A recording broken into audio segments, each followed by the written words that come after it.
Okay, sesiapa nak jadi freelance dalam dunia fotografi, videografi, editor, korang kena dengar sini. Aku start kerja dengan orang 2006. Maksudnya kerja dengan company ni lah, aku as a gym instructor. Then in the same time masa tu aku cuba buat dua kerja sebab aku perlukan income tu. So apa aku buat? First aku ada daily job aku 9 to 5. Then masa tu apa? Aku kenal producer ni dekat gym lah. Sebab masa tu aku suka ni. Aku suka buat video. Masa tu kita orang pakai digital camera. Digital camera tu boleh shoot 720 ke apa. So aku panggil lah budak-budak semua, jom kita berlakon. So daripada video tu lah aku tunjuk satu, dia jadi klien aku. Dia train dengan aku. And then daripada situ, dia tengok aku boleh edit video. Okay, dia ajak aku, jom kita try. So untuk masuk freelance ni, dia satu, kau kena minat lah apa yang kau nak buat tu. Kau shoot gambar semua kan, kau minat, kau boleh buat satu hari. Kau break sekejap-sekejap tapi kau punya macam mana orang cakap kau minat lah, kau minat buat fotografi tu, kau ambil gambar semua macam-macam. Street photography ada, portrait ada, landscape, semua tu lah. So aku ada member seorang ni, memang aku dengan dia, aku punya colleague lah. So kita selalu ambil gambar dengan digital camera. Then buat video lah, kita memang minat lah buat benda-benda macam tu lah. Aku tak terus berhenti kerja gym tu sebab apa, aku tahu bahaya. Macam kerja 9 to 5 ni dia ada security sikit lah. Maksudnya kau earn monthly basis. So kau boleh bayar kau punya expenses kan. Okay, kalau kau nak jadi freelance, kau mesti macam mana cakap bertahan. Contoh tahun 2025 ni lah kau jadi freelance. Okay, tapi ni ikut nasib orang sebenarnya. Tapi apa yang aku experience 2006, selama 2 tahun aku buat 2 kerja. Maksudnya aku buat personal training, then aku buat edit drama. So bila edit drama tu, maksudnya nama aku dah ada nama lah dalam kalangan producer kan, orang dah kenal kan. So job tu datang lah setiap bulan. Itu yang aku boleh decide untuk berhenti buat personal training. So that means kalau kau ada job 9 to 5, kau jangan berhenti dulu. Kau buat dulu kerja kau buat dulu kerja freelance. Masa aku buat 9 to 5 tu, memang aku kerja satu gym ni, kita orang after 6 months tu kita akan jadi macam lebih kurang freelance tau, tapi still terikat dengan company lah. Maksudnya aku kerja ikut time aku train orang. So time aku tak train orang, aku buat editing. So macam tu lah aku kerja. Then malam biasanya kalau drama tu nak cepat kan, selalu kita orang drama rushing.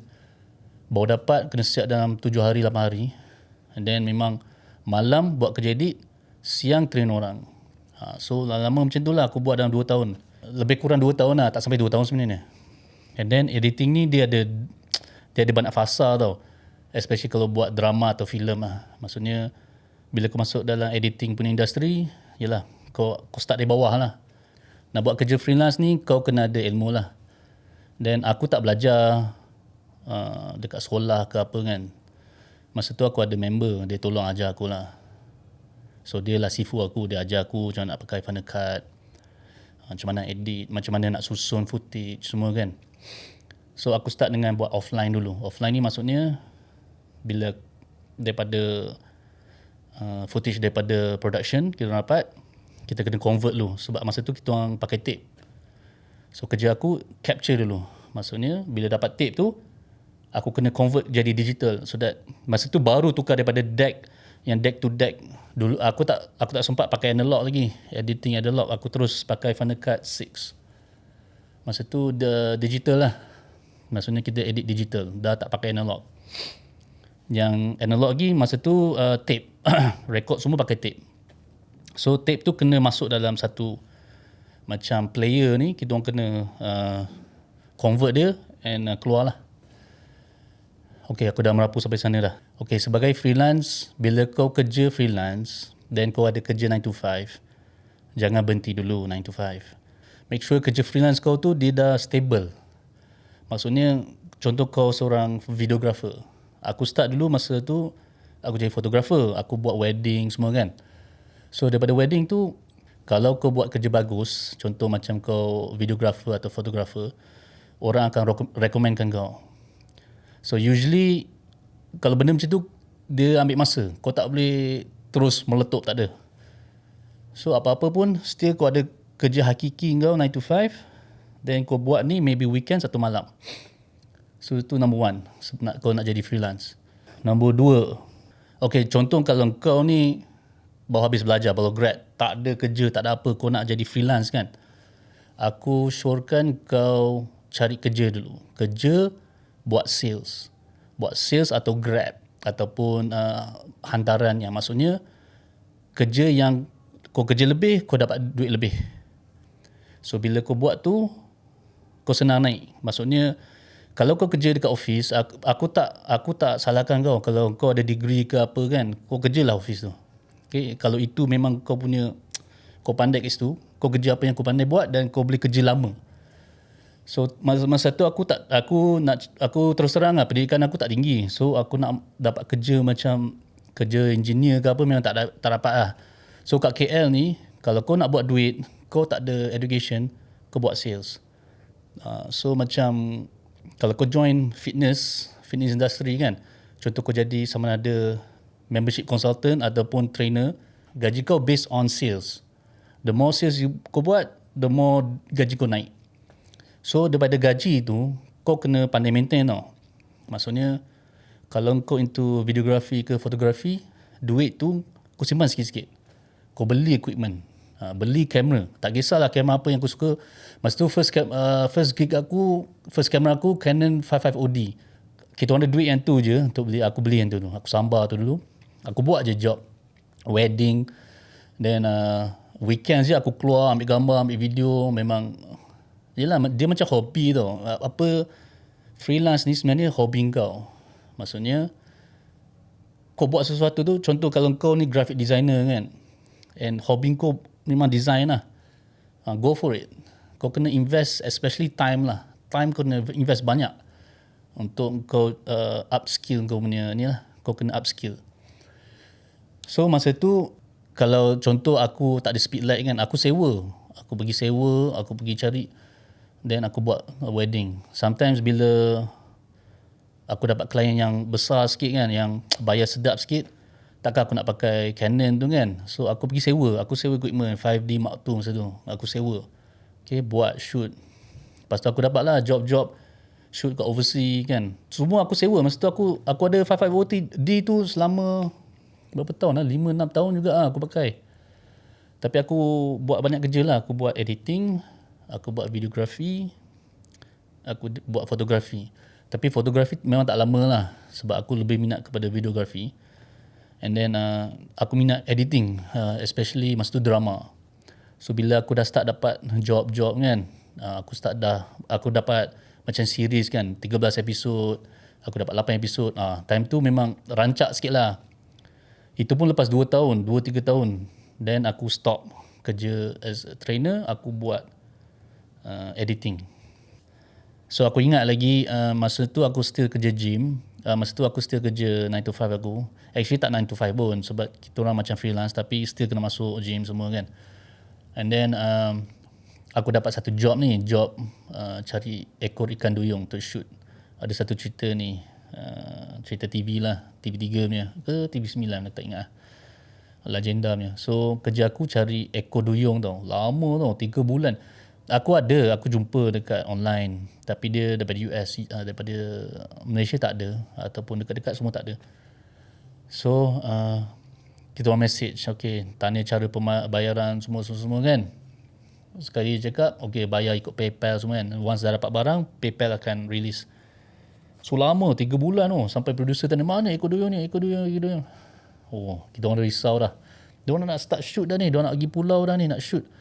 Cakap jap, dah nak siap, sabar. Lala dapat, punyalah happy kita orang. Masa tu kita orang cari 4 ekor duyung kot. Itulah first job aku. Memang scramble masa tu. Time tu aku still kerja dengan fitness tu. And then daripada situlah aku ingat lagi, aku dengan Leong. Aduh. So daripada job tu kita orang dapat beli kamera. Dia dapat satu kamera, aku dapat satu kamera. Itu je untung kita orang. Terus pakai habis beli kamera. Okay. Nak kita nak pursue kita punya minat hobi ni kan, lepas tu nak jadikan career. So itulah, bila korang dapat kerja tu jangan jolly, jangan lagi enjoy. Macam mana nak build up freelance kau punya career sambil kau kerja 9 to 5. Satu, duit daripada 9 to 5 tu kau kena invest sikit dalam career ni lah. Career ni make sure kau memang minat. Memang kau buat siang malam, kau tak rasa penat, kau rasa enjoy. Penat pun rasa enjoy. Sebab kau habis penat badan kau untuk kerja kau. Untuk kau, bukan untuk company, bukan untuk orang lain, untuk kau sendiri. So kau kena set mindset tu macam tu. So itulah experience aku sebelum aku jadi freelance 100%. So freelance ni dia ada pros and cons dia lah. Pro dia, kau kerja sendirilah, maksudnya kau boss kau sendiri. Kalau kau tak suka ada orang arah kau kerja ni. Yelah, orang akan arah kau bila kau ada job tertentu lah. Maksudnya kau dapat satu job, of course klien kau is your boss lah. Kau kena ikut lah apa dia nak. Tapi dia ada time frame dia lah. Dah habis job tu, habis lah. Kau kena cari boss lain. Macam tu lah. And then pros dia macam tu lah. Kau kerja sendiri, kau kerja ikut time hours kau sendiri, and then gaji dia memang jauh lebih beza lah daripada kerja dengan orang. Tapi cons dia, bila pasal gaji lah, gaji kau tak fix. So kau tak tahu bila next makan kau tahu tak?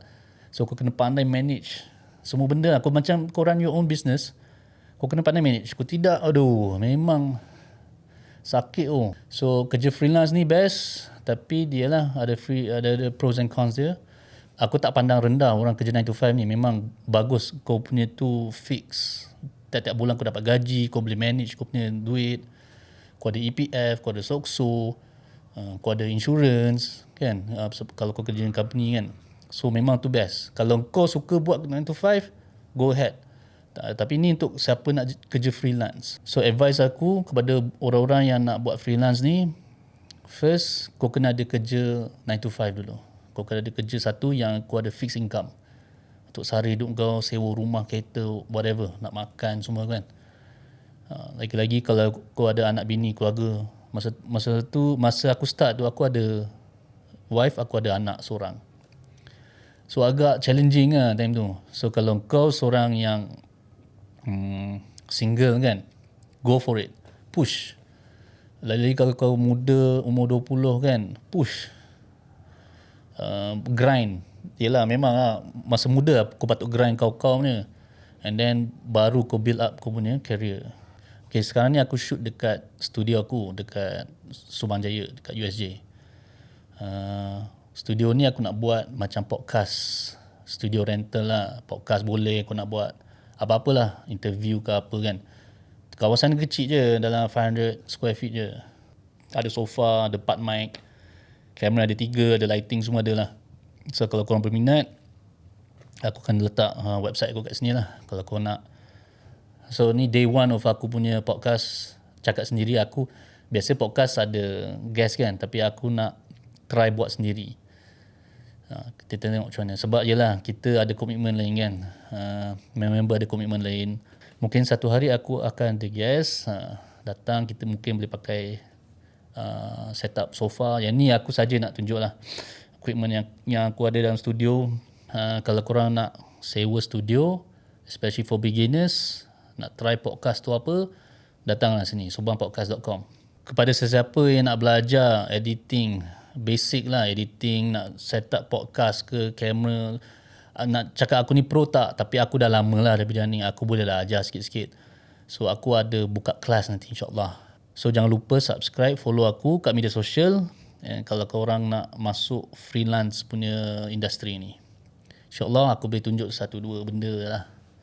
Daripada editing, shooting, nak cakap aku power, aku tak power, tapi aku build up sampai aku ada studio ni sini. Ini pun okay, tipu lah, tak ada struggle. Memang still ada struggle, walaupun dah ada studio pun kan kita struggle. Sebab yelah kerja freelance kan, sometimes macam nelayan, kalau kita keluar ke laut hujan kan, confirm tak ada tangkapan, tak ada, nak dapat ikan 1-2 susah.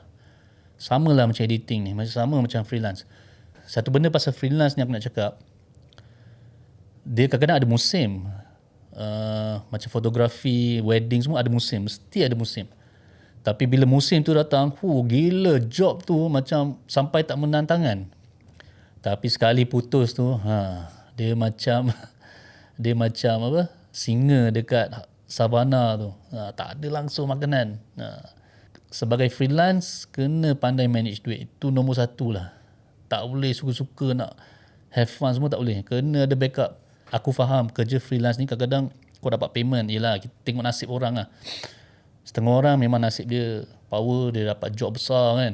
Memang dia boleh belanja kau-kau kan. Tapi kena ingat, time tu je kau dapat besar. Lagi 6 bulan tu tiba-tiba tak ada job. Macam mana? So make sure bila kau dapat job besar tu kena manage lah. Memang susah. Aku tak nafikan lah, memang susah kerja freelance ni, tapi tu kena hadap lah. Yelah, sekarang ni kan zaman digital, zaman video, zaman konten. Nak buat bisnes apa pun kena ada konten. Nak buka dentist pun nak kena ada konten. So kalau aku studio ni tak ada konten untuk jual aku punya studio, memang tak boleh jalan lah. So apa-apa kalau korang nak support, kalau korang nak belajar, nak ambil package belajar dengan aku ada package, tapi aku tak keluar harga lagi. Aku masih tengah design modul. Apa untuk beginner, untuk intermediate, untuk advance.